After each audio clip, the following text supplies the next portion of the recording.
السلام عليكم ورحمة الله وبركاته. معكم مغامرات بلابل علي. إن شاء الله يوم حلقتنا شلون تجعل البلبل يقف على ايدك وعلى كتفك وعلى راسك وعلى أعضاء جسمك بطريقة كلش سهلة ما راح لها شي. كما تشاهدون، أول خطوة لازم ما تقض البلبل. إذا لشمته راح يخاف من عندك، وإذا خاف من عندك البلبل ما راح يصير أمان. يعني شلون ما راح يصير أمان؟ يعني إذا شافك هو راح يخاف تلقائيا. هسه أنا تجيلي أسئلة ليش بلابل ما تخاف من عندنا؟ وإذا صار البلبل بعمر تقريبا ربع صبق، يعني تقريبا ربع الذيل، يقولون متابعيني البلابل شنو تخاف من عندنا.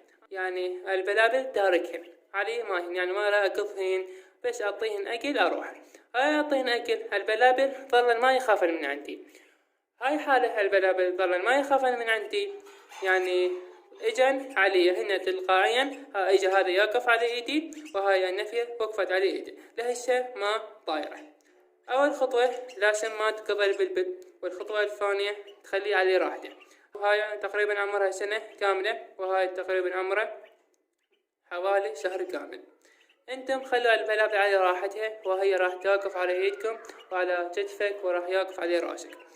اهم شي لازم تطيرون البلابل بهاي الفترة.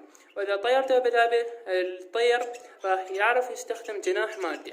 واذا ما طيرتوا البلابل او ما عودتوهم يعني استخدام جناح مالتهم، شوفوه هذا هسه طار يمكن ساعة راح يروح ياكل من القفص، وهسه ترتونه وانا حاضر بالخدمة.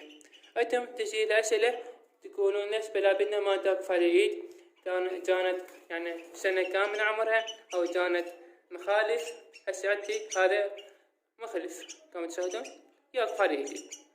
ليش بلابلكم ما توقف؟ انتم تخوفون بلابل. وتحياتي، ومعكم مغامرات بلابل علي، وهسه ترتونه انا حاضر بالخدمة.